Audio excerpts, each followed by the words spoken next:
అలా ఒక వేల గంధము చెట్లు కలిగినటువంటి వృక్ష సమూహమునందు ఈ ఇంద్రద్యుమ్న మహారాజు ఒక గజముగా ఏనుగుగా పుట్టినాడు. దేనిగా పుట్టినాడు? ఏనుగుగా పుట్టినాడు. ఏనుగుగా పుట్టిన తరువాత ఆ ఏనుగు ఎలా ఉంది అంటే చుట్టుపక్కల మొత్తం కూడా ఇంకా ఏనుగు గుంపులను వేసుకొని, రాజు కదా, పోయిన జన్మలో రాజు కాబట్టి ఈ జన్మలో కూడా ఆయనకు రాజసం ముట్టి పడుతూనే ఉంది. అప్పుడు చేసినటువంటి పుణ్యము వలన ఆయన గజములతో గజ సమూహంలో పుట్టిన ఆయన ఏనుగులలో కూడా రాజుగానే ఎదుగుతూ ఉన్నాడు. అలా ఎదుగుతున్నటువంటి ఆ గజము అక్కడ ఉండేటువంటి చెట్లలో పుట్టలలో దొరికినటువంటి పదార్థాన్ని అంతా కూడా తింటూ వాటి వెంట వచ్చేటువంటి ఏనుగుల మధ్య నేను బలవంతమైనటువంటి ఏనుగును అనేటువంటి ఒక గొప్ప అనుభూతిని, అనుభవాన్ని, గర్వాన్ని సంతరించుకున్నది ఆ ఏనుగు. అలా ఉండి ప్రతిరోజు అడవి తిరుగుతూ ఉండేది. ఇంత ఇంత ఇంత ఇంత దానికి వెనక వచ్చేటువంటి మందబలం పెరిగిపోయింది. మనిషి గొప్పవాడైతే మందబలం ఎక్కువ ఉంటుంది, మనిషి తక్కువైతే మందబలం ఉండదు. ఎందుకంటే నిజం మాట్లాడేవాడికి మందబలం తక్కువ, అబద్ధం చెప్పేవాడికి మందబలం ఎక్కువ ఈ కాలంలో. అట్లా మందబలంతో కూడుకున్నటువంటిది అప్పుడు న్యాయమైన మందబలం. కానీ ఆ మందను చూసిన తరువాత, దానికి ఆ ఏనుగుల గుంపును చూసిన తరువాత ఆ గజానికి విపరీతమైనటువంటి మదం వచ్చింది. మదం వచ్చి ఏం చేసింది అంటే మంచినీళ్లు తాగాలి అని చెప్పేసి పక్కకు ఉండేటువంటి సరస్సుకు వెళ్ళి ఉట్టిగా నీళ్లు తాగితే అయిపోతుంది కదా, అలా అది నీళ్లు తాగి విడిచిపెట్టలేదు. ఆ నీళ్లు తాగకుండా ఫైర్ ఇంజన్ కొట్టినట్టు నీళ్లను ముంచుకొని ఇలా తన పైన చల్లుకున్నది. తన మీదనే చల్లుకున్నదా, వెనకకు ఉండేటువంటి ఆడ ఏనుగులన్నిటి మీద చల్లి అక్కడ విపరీతమైనటువంటి వికృత చేష్టలు చేస్తూ ఉన్నది ఆ యొక్క గజం. దాని పేరు ఇంద్రద్యుమ్న మహారాజు పూర్వజన్మలో కాబట్టి గజేంద్రుడు అని పేరు. ఏమి పేరు? గజేంద్రుడు. ఇంద్రద్యుమ్న మహారాజు పోయిన జన్మలో, ఈ జన్మలో గజేంద్రుడిగా పుట్టినాడు. పుట్టిన తరువాత అక్కడికి వెళ్ళినాడు. వెళ్ళి అందులో నుంచి నీళ్లనన్నీ కూడా ముంచుకొని తాగుతూ తన యొక్క ఏనుగుల గుంపు పైన చల్లుతూ ఉన్నాడు. తలగపు కొండలకైనను మలగపు సింగములకైనను మార్కొను కడిమింగలవు పిడుగులకైనను నిలబల సంపన్న వృత్తినేనుగున్నల్. ఆ గున్న ఏనుగులన్నీ కలిసి అక్కడ ఈ మందబలం బాగా గట్టిగా కలిగినటువంటి గజేంద్రుని ముందుకు తోసేసరికి ఆ నీళ్లు తీసుకొని కొడుతూ ఉంటే పక్కకు ఉండేటువంటి గుట్టలలో ఉండేటువంటి రాళ్ళు కూడా ఇలా ఇలా ఇలా ఇలా విడిపోతున్నాయి. అంత ఫోర్సబుల్గా ఆ ఏనుగు నీళ్లను తీసుకొని గుద్దుతూ ఉంది. అక్కడ ఉండేటువంటి నీళ్లు అంటే ఉట్టిగానే ఉంటాయా? నీళ్లలో అనేకమైనటువంటి జలచర రాశులన్నీ ఉంటాయి. ఆ జలచర రాశులు అందులో నుండి చేపలేమో మీనరాశికి వెళ్ళిపోతున్నాయి, ఎండ్రకాయలు అంటాం మనం, అవి కర్కాటక రాశిలో పడిపోతున్నాయి. అట్లా చిన్న చిన్న మొసలి పిల్లలు మకర రాశిలో పడుతున్నాయి. ఏది ఇక్కడి నుంచి నీళ్లు కొడితే ఎక్కడో నక్షత్ర మండలంలో ఉండేటువంటి రాశి మండలానికి వెళ్ళిపోతున్నాయి నీళ్లను అని నా పిల్లలు నా సంసారం అంతా కూడా ఇదేదో నాశనం చేస్తుంది అని చెప్పి అక్కడ ఒక మొసలి వచ్చినది. ఆ మొసలి పేరే హూహు అనేటువంటి పేరు కలిగినటువంటి గంధర్వుడు. ఏమి పేరు? హూహు అనే పేరు కలిగినటువంటి గంధర్వుడు. ఆయన వచ్చినాడు.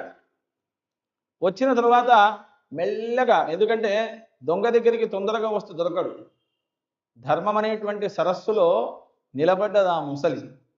మన ధర్మం తిరిగి వస్తే మనం ఊరుకుంటామా? ఊరుకోం కదా. ఎవరి ధర్మమైనా పరధర్మం భయానక, స్వధర్మం అనేటువంటిది చాలా గొప్పది. కాబట్టి మన ధర్మాన్ని మనం ఆచరించుకోవాలి. ఓంకార వర్తనం యా యజురమలజుషా సామ గంభీర ఘోషా ఋగ్వేదాథర్వకూల క్రమపద పులినన్యాయ శాస్త్రోత్తరంగా అంగగ్రాహ వనద్ధా శతపథగమనా బ్రహ్మ విద్యార్ణవాంత విద్వద్వాగ్జాహ్నవీయం క్షపయతు దురితం సర్వదా సర్వదానః. ఇలాంటి వృత్తాంతాలన్నీ కూడా శ్రీశుకుల వారు పరీక్షణి మహారాజు గారికి చెప్తున్నారు. ఎలా చెప్తున్నారు అంటే, పరీక్షణి మహారాజు ఓ రోజు వేటకై వెళ్ళినాడు. వేటకై వెళ్ళి అక్కడ ఆయనత ఒక పాము కనిపిస్తే ఆ పామును చంపేసినాడు. పామును చంపేస్తా, నా పామును చంపినావు కదా, ఇదే హోరలో, ఇదే లగ్నములో, ఇదే గడియలో నీకు మరణం తథ్యం అని ఆ పాము శాపాన్ని పెట్టింది. శాపాన్ని పెట్టడంతో ఏమి చేయాలనో తెలవలేదు. ఆయనకున్న సమయం ఎంత? 7 రోజులు. ఇదే వారం, ఇదే గడియ, ఇదే హోర, ఇదే గడియకు నీకు మరణం తథ్యం అనేసరికి ఆయనకి ఏం చేయాలి? పాల్పడలే. అప్పుడు ఆయన 7 రోజులు నాకు చావు దగ్గర అవుతుంది అని చెప్పి బాధపడలే. శ్రీ శుక్ల వారిని ఆశ్రయించి నిగమ కల్పతరోర్గలితం ఫలం శుకముఖాదమృతద్రవ సంయుతం పిబత భాగవతం రసమాలయం ముహురహో రసికా భువి భావుకా. నిగమాగమము అంటే వేదం. ఆ వేదం ఎలా ఉంది అంటే ఓంకారం అనేటువంటి ఆకారం వలె ఉన్నది. ఓంకారావర్తనంయా, ఒక నది ఓంకారం వలె ఉన్నదట. అందులో ప్రవహిస్తున్నటువంటి జలము యజుర్వేదం. యజురమల జుషా సామ గంభీర ఘోష. ఆ ప్రవహిస్తున్నటువంటి జలము శబ్దము ఏదైతే గలగల అనేటువంటి శబ్దం వస్తుందో అది సామవేదం. ఋగ్వేదాథర్వకూల క్రమపద పులినన్యాయ శాస్త్రోత్తరంగా. మరి ఋగ్వేదము అథర్వవేదము రెండు ఓంకారానికి అటుపక్కకు ఇటుపక్కకు ఉండేటువంటి నదిని కాపాడేటువంటి ఇసుక తిన్నెలు. ఆ ఇసుక తిన్నెలు రెండు కూడా ఋగ్వేదము అథర్వవేదం. మరి నీళ్లు ఉట్టిగా ఉంటాయా? నీళ్లపైన తరంగాలు వస్తాయి కదా, ఆ తరంగాలన్నీ కూడా తర్క మీమాంస న్యాయ వైశేషిక భాట్ట ప్రాభాకరమైనటువంటి 6 శాస్త్రాలు. ఋగ్వేద అథర్వకూల క్రమపద పులినన్యాయ శాస్త్రోత్తరంగా అంగగ్రాహ వనద్ధాః శతపథ గమనాః బ్రహ్మ విద్యార్ణవాంత. మరి నీళ్లు ఉట్టిగా నదిలో ఉంటాయా? ఇప్పుడు మనకు గజేంద్ర మోక్షంలో వచ్చినట్టు అనేకమైనటువంటి జలచర రాశులు ఉంటాయి. అవన్నీ కూడా బ్రహ్మ విద్యలు. అవి ఎప్పుడూ బయటకు కనబడవు. నేను వారాహి నవరాత్రులు చేసినానండి. వారాహి నవరాత్రులు గుప్త నవరాత్రులు, దాని బహిరంగ రహస్యం చేయకూడదు. వసంత నవరాత్రులు రామ నవరాత్రులు, గణపతి నవరాత్రులు లక్ష్మీ గణపతి నవరాత్రులు, శారదా నవరాత్రులు శరన్నవరాత్రులు, శరత్కాలంలో చేసేటివి శారదా నవరాత్రులు, శైశిర మాసంలో చేసేటువంటి శైశిరి భువనేశ్వరి నవరాత్రులు, ఆషాఢ మాసంలో చేసేటివి శాకంబరి నవరాత్రులు. ఇలా నవరాత్రులు ఒక్కో మాసం ఒక్కో విధంగా బ్రహ్మ విద్యలు మనకు అందించినటువంటి విధముగా మనకు వచ్చినాయి, మనం ఆచరించుకుంటూ ఉన్నాం. బ్రహ్మ విద్యార్ణవాంత విద్వద్వాగ్జాహ్నవీయం క్షపయతు దురితం సర్వదా సర్వదానః. ఇలాంటివన్నీ మనకు చెప్పేటువంటి పండితులు మనకు దొరికినప్పుడు ఎల్లవేళలా కూడా ఆ గంగ మన యందు అభిషేకము చేసినట్టే. కాబట్టి ఆ గంగ అనేటువంటి అమృత తుల్యమైనటువంటి ఫలము ఈ వేదముల నుంచి జారిపడ్డది. అది భాగవతము అని చెప్పబడ్డది. నిగమ కల్పతరోర్గలితం ఫలం శుకముఖాదమృత ద్రవ సంయుతం. దాన్ని కొరికి మనకు అందించినటువంటి వాడు, చిలుక కొట్టిన పండు అంటాం కదా, దాన్ని మనకు అందించినటువంటి మహర్షి శుక మహర్షి. ఆయన ద్వారా ఈ ఘట్టాలన్నీ కూడా మనకు అందినాయి. అందులో ఈ మొసలి మెల్లగా మెల్లిగా మెల్లిగా ఆ ఏనుగు దగ్గరికి వచ్చింది. ఏనుగు దగ్గరికి వచ్చి ఏనుగు యొక్క కాలును మెల్లగా పట్టుకున్నది. పట్టుకున్న తర్వాత ఇది నన్నేం చేస్తుంది, అహంకారం, మందబలం వెనక గట్టిగా ఎత్తుగా పొడుగ్గా నేను ఉన్నాను కదా అనేటువంటి అహంకారం ఏనుగుకి. అలా నన్నేం చేస్తుంది అని చెప్పేసి కాళ్ళతో ఇడిచిదంతే సరస్సులో ఇంకో మూలకు వెళ్ళి ఆ మొసలి పడిపోయింది. మొసలి పడిపోయేసరికి మొసలికి దెబ్బ తాకింది. అమ్మో, నాకు దెబ్బ తాకినా కానీ నేను పట్టుకోకపోతే నా ధర్మం నాశనం అవుతుంది, నా సరస్సు అంతా కూడా నాశనం అయిపోతుంది. కాబట్టి నేను ఎట్టి పరిస్థితులలో నా సరస్సులో ఉండేటువంటి జలచరాలను నేను కాపాడుకోవాలి అంటుంది. నీళ్ళల్లో ఉండే మొసలికే ఎంత ఉంటే మనకెంత ఉండాలి ధర్మం మీద. అలా వెళ్ళి మెల్లిగా మెల్లిగా మళ్ళీ ములుక్కుంటానో పుచ్చుకుంటానో దానికి నొప్పిలేస్తుంటే అక్కడికి వెళ్ళి ఆ యొక్క ఏనుగు యొక్క పాదాన్ని గట్టిగా పట్టుకుంది. సార్ పట్టుకుంటే తొండంతో కొట్టే ప్రయత్నం చేసింది ఏనుగు. లాభం లేదు. లాభం లేక దెబ్బ తాకింది మళ్ళీ మొసలికి. అక్కడి నుంచి కొంచెం వెనుకకు పోయి ఈసారి ఏమన్నా చేసి ఎట్లన్నా చేసి ఏనుగును గట్టిగా పట్టుకోవాలి అని మెల్లగా ఏం చేసింది, ముందడికి మొసలి పోతూ పోతూ ముందడికి రమ్మన్నట్టు ఆ ఏనుగును తన యొక్క కోపాన్ని దృష్టి మలుచుకొని ముందరికి వచ్చేటట్టు చేసింది. చేసి ఏనుగు యొక్క భాగం నడుములోకి రాగానే పోయి నడుమును పట్టుకున్నది ముసలి. నడుమును పట్టుకున్న తర్వాత ఏనుగు ఏం చేయగలుగుతుంది? అటు ఇటు ఇటు అటు అని అన్న వీపులో ఎవడన్నా వచ్చి చేయేస్తాడు, వాని వెనక నుంచి తీయలేమా, ఇట్లా పట్టుకోలేమా. అలా ఏనుగు కూడా చాలా ఇబ్బంది అవుతుంది. ఇబ్బంది అయినా కానీ దాని యొక్క అహంకారం మాత్రం తగ్గడం లేదు. నాకేం కాలేదు, మీరు కూర్చోండి అంటుంది వెనక ఉండేటువంటి ఆడ ఏనుగులు. ఇలా సాగుతూ సాగుతూ సాగుతూ సాగుతూ దానికి రక్తం కారడం మొదలైంది. ఏనుగు కొంచెం నీరసమైంది.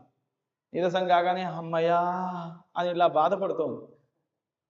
అదే నన్ను విడిచిపెడతలేదే ఈ మొసలి, అయినా సరే కొంచెం పైకి వెళ్దాం అని చెప్పి కొంచెం వెనకకు అడుగు వేసుకుంటూ వేసుకుంటూ వెనకకు పోతూ ఉంటే వెళ్ళి వెనక కాళ్ళను పట్టుకుంది ముసలి. వెనక కాళ్ళను పట్టుకుంది అని చెప్పి వెనకకు తిరుగుదామనేసరికి తొండాన్ని పట్టుకుంది. తొండం బయటికి రాదు, బొత్త దగ్గర మొత్తం ఛాతీ దగ్గర అంత పుండ్లు, వెనకకు పోతే వెనక దెబ్బలు, ఏం చేయలేని పరిస్థితి. కొంచెం కొంచెం రక్తం పోయిన తర్వాత ఏమవుతుంది? మనిషిలో కాల్షియం అంతా తగ్గిపోయింది, ఏం చేయలేదు కదా. ఇక ఏం చేయలేని పరిస్థితులలో నీరసించుకొని కూర్చుంటుంది.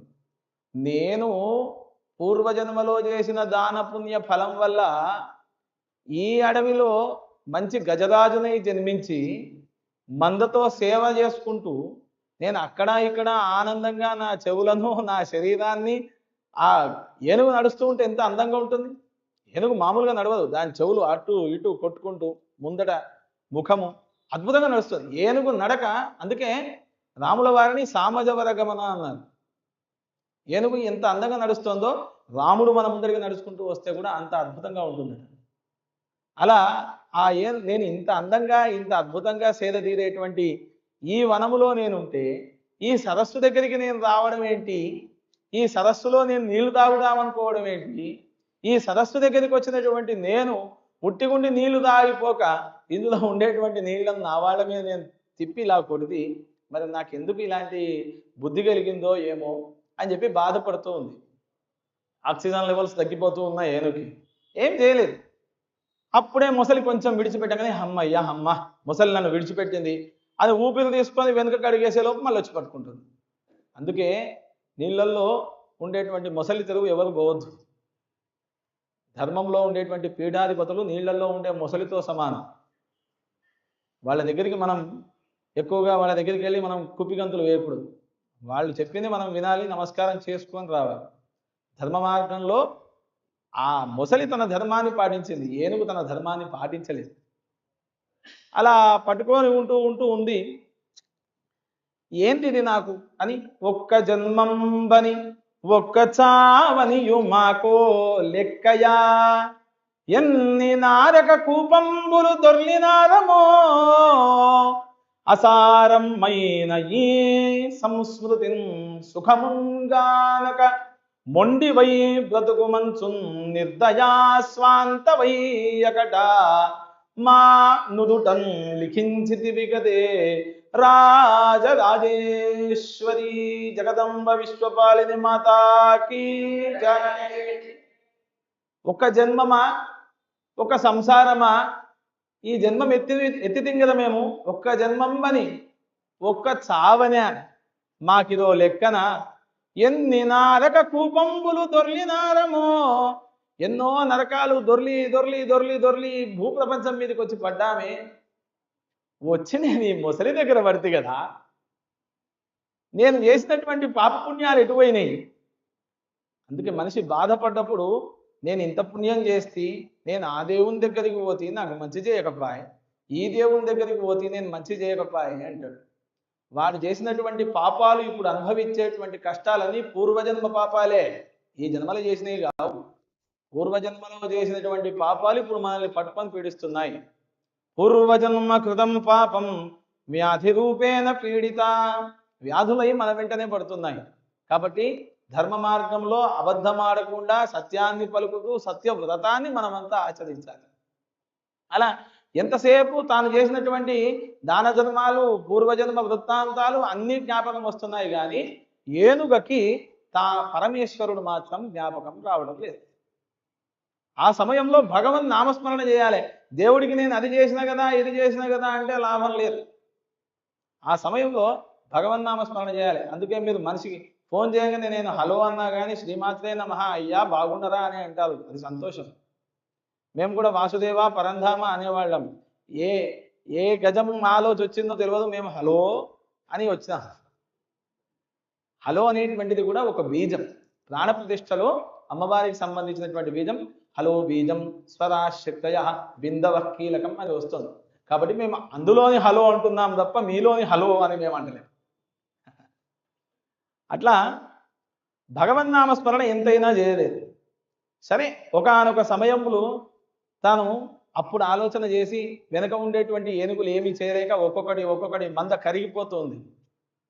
మనిషికి బలము అధికారం ఉన్నంతసేపు వెనక మందబలం ఎక్కువగా ఉంటుంది. అధికారం కోల్పోయిన తర్వాత కొవ్వొత్తి కరిగిపోయినట్టు వెనక ఉండేటువంటి జనాలు మెల్లగా మెల్లగా కరిగిపోతూ ఉంటారు. వాడు మంచివాడైతేనే వాడితో ఉంటారు. అలా ఏనుగుల గుంపు నుండి మెల్లమెల్లగా ఒక్కొక్క ఏనుగు ఆడ ఏనుగులన్నీ వెళ్ళిపోతున్నాయి.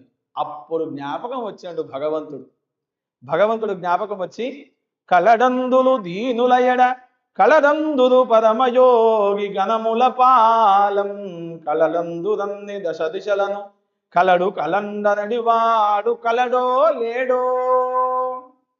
ఎక్కడ చూసినా ఈ భగవంతుడు ఉన్నాడు అని అంటారు కదా. అసలు నిజంగా భగవంతుడు ఉన్నాడా లేదా అనే క్వశ్చన్ ఆ ఏనుగుకి వచ్చేసింది. అలా ఉంటే నన్ను కాపాడేవాడు కదా, మరి నన్ను కాపాడడం లేదే, నేను ఏం చేసినా అని మళ్ళీ బాధపడుతోంది. నువ్వు ఏం చేస్తావు? గంగకు స్నానోదకం బొసంగిన ఎట్లు. గంగకు స్నానం పోస్తామా? పోయలేదు. సూర్యునకు దివ్వె చూపినట్లు సూర్యునికి దివిటి పట్టుకొని చూపించగలుగుతామా? చూపించలేము. యక్షేశ్వరున కల్ప దక్షిణలిడినట్లు. యక్షేశ్వరుడు అంటే కుబేరుడికి నువ్వు దక్షిణిస్తావా? యక్షేశ్వరున కల్ప దక్షిణలిడినట్లు నాకాధిపతి అమృతం పోసిన ఎట్లు. నాకాధిపతి అంటే ఇంద్రుని దగ్గరనే అమృతం ఉంటుంది. అమృతాన్ని మళ్ళీ నువ్వు ఇంద్రునికి ఇవ్వగలుగుతావా? అన్ని ఉపచారాలకు ఆద్యుడమైనటువంటి నీవే నేనే నువ్వు. పరమాత్మ నాలోనే ఉన్నాడు అనేటువంటి భావం నీకు కలిగినప్పుడు కదా నీకు పరమాత్మ నీ దగ్గరికి వస్తాడు. నీవే తప్ప ఇతఃపరము నాకెవరు లేరు అని చెప్పేసి ఆ ఏనుగు అప్పుడు నారాయణమూర్తిని అనుకుంటే ఆ నారాయణమూర్తి ఎక్కడున్నాడు? ఇదంతా పోతన రాస్తున్నాడు. పోతన భాగవతంలో తాను రాస్తూ ఉన్నాడు. రాస్తూ వైకుంఠపురములో ఉండేటువంటి నారాయణుడు ఎట్లా ఉన్నాడు, ఆ వైకుంఠపురం ఎట్లా ఉంటుంది అనే క్వశ్చన్ ఆయనకు పోతనామాత్యుల వారికి వచ్చింది ప్రశ్న. రాగానే సరే వైకుంఠం ఎట్లుంటుందో రాయాలి అని అలవైకుంఠపురంబులో అని చిన్న పాదం రాసింది. రాసిన తర్వాత మనిషి రోజు షట్కర్మలను ఆచరించాలి, 6 కర్మలను ఆచరించాలి. స్నానం సంధ్యా జపో హోమో దేవతానాంచ పూజనం అతిథ్యం వైశ్వదేవాంచ షట్కర్మాణి దినే. స్నానం మంత్రపూతమైనటువంటి స్నానం చేయాలి. మంత్రపూతము అంటే తిట్టుకుంటానో పాటలు పాడుకుంటానో స్నానం చేయొద్దు. గంగే చ యమునే చైవ గోదావరి సరస్వతి నర్మదే సింధు కావేరి యౌజలేస్మిన్ సన్నిధిం కురు కావేరీ తుంగభద్రా చ కృష్ణవేణీ చ గౌతమి భాగీరథీ చ విఖ్యాతాశ్చంద్రభాగా ప్రకీర్తితాః. ఈ నదుల నీళ్లను నాకు కలిగించినటువంటి ఓ గంగమ్మ తల్లి నాకు నమస్కారం అంటూ గంగా స్నానం రోజు ఆచరించాలి. స్నానం అంటే స్నానం సంధ్యా, ఉదయానికి రాత్రికి సంగమ స్థానం సంధ్యా సమయం అని పేరు. అటు పగలు కాదు, ఇటు రాత్రి కాదు. అలా 3 కాలాలు ఉంటాయి. ప్రాతకాలం, మధ్యాహ్నకాలం, సాయంకాలం. ఇవి 3 సంధ్యలు. ఈ సమయంలో భగవన్నామం తప్ప ఇంకోటి ఏమి చేయదు. స్నానం సంధ్యా జపం రోజు ఒక 40 నిమిషాలు, ఒక గడియ పాటు ఖచ్చితంగా మనము జపము ఆచరించాలి. జపో హోమం చేయాలి. హోమము అనగా మనం ఇంటికి వచ్చినటువంటి వాళ్లకు, అతిథికి, అభ్యాగతులకు అన్నపానీయాలు అర్పించడం కూడా యజ్ఞముతోనే సమానం. లేదు ఇంకో ఎక్కడైనా హోమం జరుగుతోంది, అక్కడికి వెళ్ళి మనం అన్నదానం చేస్తూ ఉన్నారు, మనం చేయలేమనుకో, ఉన్న దాంట్లో ఓ గంటెడు తీసి వాళ్ళకు వేయడం కూడా ఆ హోమంలో భాగస్వామ్యాన్ని కల్పించుకున్నట్లే. నెయ్యేస్తేనో హోమంలో ద్రవ్యమేస్తేనో హోమం చేసినట్టు కాదు. ఆ హోమములో ఆఖరుకు వాళ్ళు వేసిన తర్వాత హోమగుండం చుట్టూ మనం పరిశుభ్రం చేయడం కూడా హోమంలో భాగస్వామ్యాన్ని మనం సంతరించుకున్నట్టే. జపో హోమో దేవతానాంచ పూజనం, ఇంట్లో దేవుడికి నిత్యము అర్చన చేయాలి. అతిథ్యం వైశ్వదేవాంచ షట్కర్మాణి దినే దినే, ఆదిత్యం వచ్చినటువంటి వాళ్ళకి ఆదిత్యం ఇవ్వాలి. ఇవి 6 కర్మలు ఆచరించినటువంటి వాడు మానవుడు అని పేరుతో సంబోధింపబడతాడు. అలా నిత్యము 3 కాలాలు సంధ్యావందనం చేయాలి కదా. పోతనామాత్యుల వారు మధ్యాహ్నం సమయం వరకు ఈ గజేంద్ర మోక్ష వృత్తాంతం అంతా కూడా రాసుకుంటూ ఇక్కడికి వచ్చిన తర్వాత వైకుంఠం ఎట్లుంటుందో నాకు తెలుస్తలేదు అని ఇంట్లో ఉండేటువంటి తన కూతురికి చెప్పి ఆయన సరస్సుకు వెళ్ళిపోయినాడు. వెళ్ళి స్నానం చేసుకుంటాను, సంధ్యావందనం చేసుకుంటాను అని. పక్షే క్షౌరం త్రిభిస్నానం పంచభిర్దంతధావనం. పక్షే ప్రతి 15 రోజులకు ఒకసారి క్షౌరం చేసుకోవాలి. పక్షే క్షౌరం త్రిభిస్నానం, రోజుకు 3 సార్లు స్నానం చేయాలి. పంచభిర్దంతధావనం, 5 రకాల పుల్లలతోని పండు తోముకోవాలి. అంటే ఇప్పుడు మనకు 5 రకాల రసాయనాలు పోసిన పేస్టులు వచ్చినాయి అనుకోండి. ఆమ్ర పున్నాగ బిల్వానాం అపామార్గ శిరీషయో భక్షయేత్ ప్రాతరుత్థాయ వాగ్యతో దంతధావనం అని శాస్త్రం చెప్పబడ్డది. అంటే 5 రకాల పుల్లలతో రోజొక్క పుల్లతో పళ్ళు తోముకోవాలి అని. అలా తాను త్రిభిస్నానం, ఆ రోజులో 2వ స్నానం చేయడానికి సరస్సుకు వెళ్ళినాడు, స్నానం చేసినాడు, మాధ్యాహ్నిక సంధ్యావందనం చేస్తూ ఉన్నాడు. చేతిలో నీళ్లు పట్టుకున్నాడు. హగుం సశ్యుషద్వసుదం తదిక్షసద్ధోతావే దిశదధిర్దురో నసత్ దృషద్వదసదృదసద్వ్యో మసదబ్జా గోజా ఋతజా అద్రిజా ఋతం బృహత్ అని నీళ్లు విడిచిపెడుతున్నాడు. ఈ వేద మంత్రాలతో మధ్యాహ్నం సూర్యుడికి నీళ్లను విడిచిపెడుతూ ఉన్నాడు. అర్ఘ్యప్రదానము అని అంటాం దాన్ని. అలా సూర్య ఉపాసన చేసుకొని ఆయన అక్కడే అనుష్ఠానం చేసుకుంటూ ఉన్నారు. ఉంటుండగా ఇంట్లో గడియ కొట్టారు. గడియ కొట్టగానే కూతురు వచ్చింది, తలుపు తీసింది. వచ్చిన తర్వాత నాకు ఇప్పుడే జ్ఞాపకం వచ్చింది అమ్మాయి, వైకుంఠం ఎట్లుందో నేను రాసిపోతాను అని చెప్పేసి అక్కడ పద్యాన్ని మొత్తం పూరించి వెళ్ళిపోయినాడు. పోయి నేను సంధ్యావందనం చేసుకొని వస్తాను మళ్ళీ ఇంట్లో నుంచి వెళ్ళిపోయినాడు అమ్మాయికి చెప్పి. ఈమె తలుపు వేయగానే మళ్ళీ 2వ సెకండ్కు మళ్ళీ తలుపు కొట్టారు. తలుపు కొట్టగానే తలుపు తీశారు. ఏమైంది నాన్న, ఇప్పటికి 2 సార్లు పోతుంది, 3వసారి వస్తుంది, ఒకే కథను 4 సార్లు చెప్తే ఎంత ఇబ్బంది అవుతుంది. పోయిన మనిషి పొయ్యి మళ్ళీ ఇంట్లోకి వస్తే, పోయిన మనిషి పొయ్యి మళ్ళీ ఇంట్లోకి వస్తే ఆమె కూడా ఎంత బాధ. ఇంట్లో వంట చేసే మనిషి నాన్న మధ్యాహ్నం రాగానే వైశ్వదేవానికి ఏర్పాటు చేసి నేను భోజనానికి ఏర్పాటు చేయాలి. నేను పోతున్నాడు వస్తున్నాడు, నేను వంట ఎప్పుడు చేసేది, దేవుడికి నైవేద్యం ఎప్పుడు పెట్టేది. ఆమె బాధ ఆమెది పాపం. ఏమైంది నాన్న, ఎందుకని ఊరికే ఇలా తిరుగుతూ ఉన్నావు, అటు ఇటు పోతూ ఉన్నావు అనగానే, ఏం లేదమ్మా, సంధ్యావందనం చేసుకొని వచ్చాను, ఆ వైకుంఠం ఎట్లుందో నాకు ఇంకా కళ్ళల్లో కనపడతలేదు, బాధ అవుతుందమ్మా. వైకుంఠంలో అసలు పరమేశ్వరుడు ఎట్లున్నాడు, నారాయణమూర్తి ఎట్లున్నాడు నాకు తెలుస్తలేదమ్మా అనగా, అదేంటి నాన్న, ఇప్పుడే నువ్వు నాకు జ్ఞాపకం వచ్చింది, వైకుంఠం ఎట్లుందో నేను రాసినాను అని చెప్పి రాసిపోతేవి కదా అనగానే, నేనెప్పుడు వచ్చినమ్మా అంటే, ఇప్పుడే వచ్చిపోయినావు కదా, అందుకే కదా నేను ఇట్లా అంటున్నా.